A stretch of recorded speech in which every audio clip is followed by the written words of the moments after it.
Brooke with the Junk Parlor. In today's video, we're gonna do a little DIY, one that I have been thinking about doing for probably 5 years now. So my girlfriend Mary, also a good customer, she bought some oil lamps, some insulators, and she did a little DIY and shared it with me.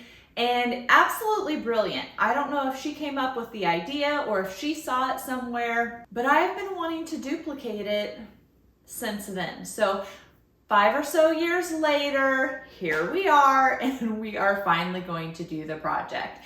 And I just want to point out my shirt because it has just been Mother's Day, and this is the perfect Mother's Day shirt because I know that a lot of us just feel like we're doing an okay job.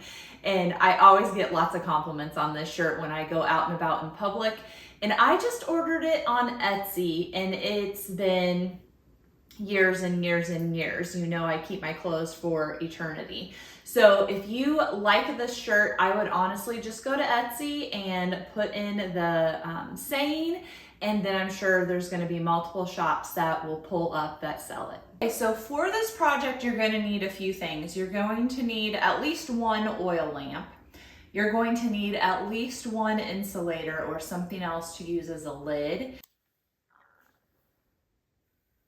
You're going to need some wick, especially if the one that you have doesn't already come with some wick. This one, I don't think that it has been used,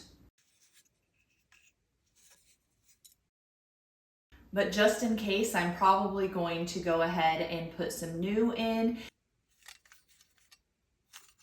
And I'm really not sure if it's safe or okay to use a wick that has already been used with oil for this tiki torch. I'm guessing it is fine, but I really don't know. So to be on the safe, cautious side, I will just replace that. If your oil lamp didn't come with, these are called burning collars. And here, for example, are 2 different styles of burning collar.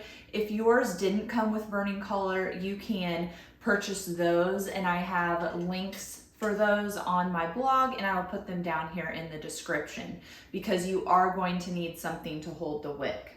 And then you're going to need some kind of fluid, torch fuel. So I think of it like a tiki torch. So the little poles normally has a little wicker thing that has a little cap on it. You take on and off and you fill those up with oil.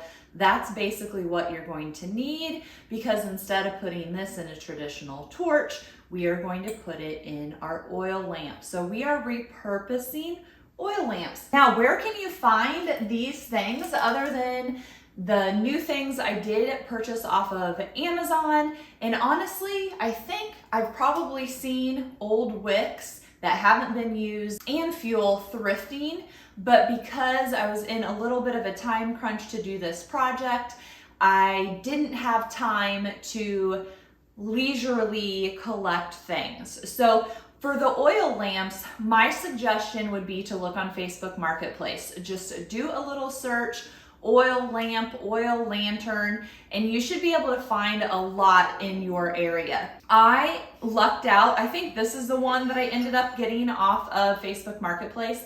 It was $2. You really can't beat $2. It did have the chimney. It did have the burning collar. I mean, you can't go wrong. The rest of them, because I needed them ASAP, I just reached out to my friend Gary at Thrifty Flea Market and asked him if he had any in his stash, because I knew he had some in the store, but they were maybe a little bit nicer and high dollar. And of course, I wanted something that was going to be very inexpensive. He went and got some out of his storage for me to use. I also opted to go for clear glass ones. Now, you do not have to do that. You could do colored glass, you could do painted ones. A lot of them have the hand painting on them, or you could get a clear one and paint it yourself, either spray painting the outside, or you can put paint in the inside and roll it around. Now, you would have to get one that is going to be kind of like one you would get for a grill, something that can handle high heat. But again, this is just my assumption. I haven't actually done it. So buy one and try it and see how it goes. But I wanted clear glass. I am a neutral girl. My whole house is in neutrals. Green for me is a neutral. It is my favorite color. But you really can do sky's the limit. Now, you do not need the chimney. So if you can find one without the chimney, that to me is the best, because a couple things. One, the chimneys are normally very fragile glass. And two, we don't need them for this project. And three, I really haven't ever thought of a good way to repurpose these. The only ideas that pop into my head just right now, if you have old croquet balls, pool balls, like you collect a certain number or color, you could put those on top of here and it would hold it. Even your Christmas ornaments, so maybe that would be something fun. Put some mercury glass beads in the chimney and set an ornament on top. So you could use it like a cloche. I'm sure you can come up with some ideas. A lot of times when I'm looking for ideas for things, I will just simply search Pinterest, and you can follow me on Pinterest, the Junk Parlor, but put into the search bar things to do with glass chimneys or oil lamp chimneys, and I can pretty much guarantee something's going to pop up.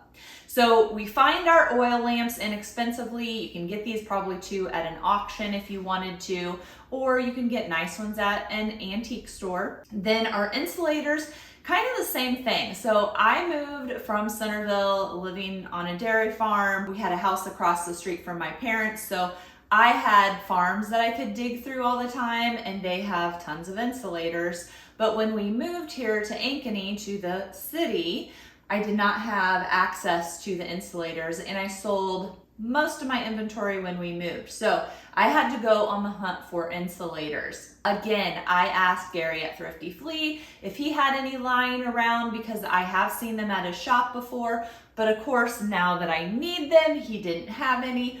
But I also remembered seeing them at Collectomania, and Collectomania is kind of like an indoor flea market and has lots of different booths. And so I was very hopeful that when I went out on my normal thrifting Thursday, I was going to be able to find some relatively on the cheap side.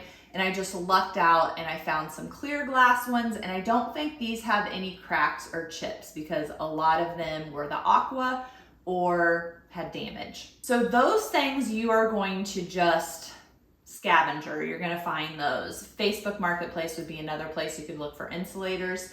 And then I did buy off of Amazon the wick and the torch fuel. So then what you do when you get home is literally you're going to untwist these burning collars. Some of them that I have these brass rings on them, and they are kind of adhered some way. There's like a sticky putty. I'm just gonna leave them because I don't not like them. I like brass. I'm just gonna take all of these off, and the next step you're going to do is just wash everything. I lucked out, only one of these had old oil in it and was like super dried and crusty. I just used Dawn dish soap, washed them up with hot water. The one with oil in it, I did have to let set a little bit. And then what I did was I just stuck basically an old washcloth that is now a rag into the opening of our oil lamp, and I left some of it out so that I could hold on to it, because if you get the whole rag in there, probably about half the time you're going to be able to get it. I could probably use my little eyebrow tweezers to get a hold of it and pull it out, but I didn't want to give myself extra work. So I kept a little bit of the cloth out, held onto it, and then I stuck in a long wired bottle brush cleaner that I actually bent the head of so that it would go in here kind of at a 90-degree angle. And then I just moved it around in there. I had it pressed against the rag so that the rag was the apparatus that was cleaning the inside stuck on oil, but it really came really clean because this is the one that was dirty. So again, you're gonna put oil in it, so does it matter that it's super clean? Probably not, but more similar to like how the wick is. I didn't know how the chemicals were going to react to each other, so I figured to be on the safe side, I wanted to get it cleaned up. If the Dawn soap didn't work and just the hot water and soaking, I was gonna use WD-40 and throw that in here to kind of break up the grease. I am definitely a fan of WD-40, and I'm probably a weirdo because I like the smell. But if you are interested in the things I like to use for cleaning, all you have to do is just click on the link in the description and it's going to give you a list of my favorite cleaning supplies. Insulators, I did the same thing. There was a lot of dirt stuck in all these crevices. So again, using my bottle brush, using the washcloth with the bottle brush, also to just get in all of those little cracks and crevices. Okay, then you're gonna have to cut your wick, and you have to have it long enough that it's going to be in the torch fuel, in the liquid, but you don't want it so long that it's just so much puddling at the bottom. And for me, I'm only gonna fill the oil up halfway maybe, because I wanna kind of see how fast does it burn? How often am I using it? Being in the city, I really don't think the bugs are nearly as bad as they were out on the farm. And so also having 4 of them, I just don't want to fill all of them up and then never actually use it. So for that reason, I don't need a lot of puddling in the bottom of the oil. Plus it's visible, and these are clear glass. I did get the ones with the red stripe down the middle just because I like that look, but you could get them solid white. And then you have to remember to leave a little bit up for that color burner, and then some of the wick's gonna have to show because that's what you actually liked. You make your determination and then you're going to cut it. And what I did is I'm just going to fold over so that I get 4 of them, and then I'll put this somewhere where I will remember where it is for when I need to replace it. Because if you remember, one of those wicks, coal burners, burning colors, had a little small piece in it. Well, that wasn't even touching the oil, so there would have been no flame other than the wick itself burning. So I have plenty left in my roll after making 4 wicks to last me a while. And one of the reasons I ordered the one that I did was because it was like a smaller roll. Some of them were like 3 packs of 6-foot rolls, and I knew that I didn't need that much and I didn't want to waste it. So we've cut our wick, and then what do we need to do? We need to put it into the burning collar. Now, the burning collars in the little slit here, they all have kind of teeth, like grippy teeth. Now, one thing when you are buying your oil lamps that I did not think of, but you can buy this piece, was does this little turner actually turn? And so far I have lucked out and they all have. One of them was very tight and difficult to do, but I made it work. So you get your pieces cut, and then you're going to go to the bottom of the burning collar and you're gonna get it started in there. Now, this is almost a 2-person process because you need to have enough pressure on the wick that as you turn the handle, it's actually going to have enough pressure that those little teeth can grab it and then pull it up. And then once they've grabbed it, then it's super easy to just turn it up. So you can see the wick here has made it all the way up, and then we can go back down.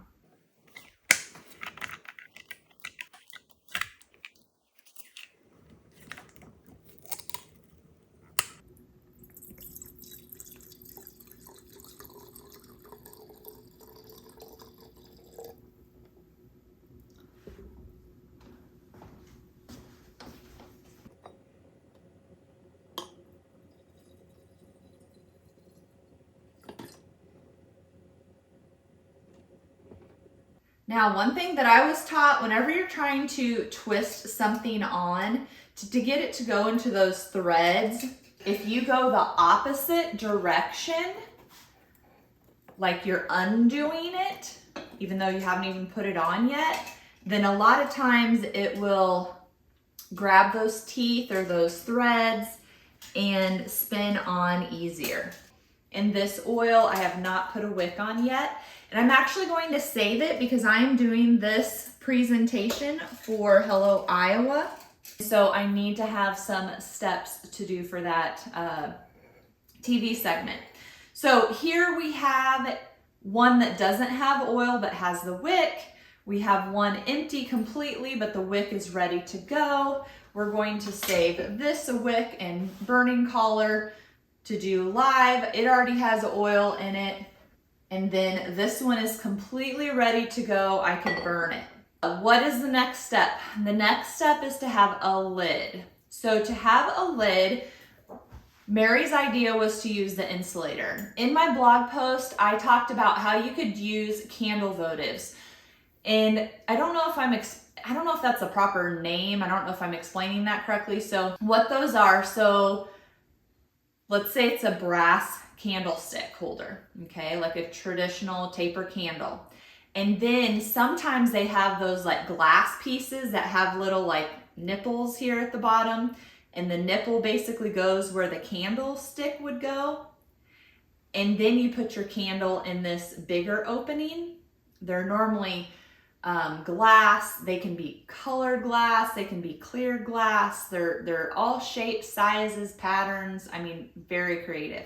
But I was thinking you could get one of those and use that as a lid as well.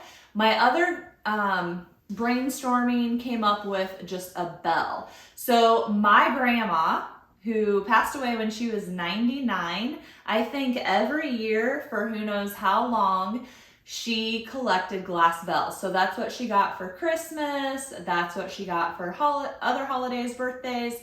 And so she had a ton, okay? But right now, at least, I feel like collectibles are a lot of times cyclical. Got a bug in here now. I need to use my bug repellent. They're cyclical, and so bells are not really in right now, right? So you can pick them up at the thrift store for next to nothing, and a bell would be a great fit on here as well. And then you can just grab the handle. I'm talking about bells you ring. Grab the handle, take it off when you're ready to burn your repellent. So when you use an insulator, it is a little bit different. Like if I used the bell, depending on the diameter on the bell, it might go into these teeth. And my fingernails and fingers are getting a little bit black because every time I touch these burning collars or the wicks, the used wicks, they keep flaking off with old ash, basically. So these little teeth on the burning collar, maybe what you have is going to slide in them just like a chimney would, or it's going to go on the outside of the burner. Or I thought maybe on these, the teeth could go in because there is a little groove on the insulator. And that actually works fine. And I actually like the way that looks. So what I did was the groove in the insulator, I just made the little tongs go in that groove, okay? So that is one option. On this one, we could do the same thing, but I'm wanting to show you some different variations. So what I'm gonna do is I'm gonna actually squeeze the, whatever you call them, holders, teeth, so that they are close to the part the wick's gonna come out.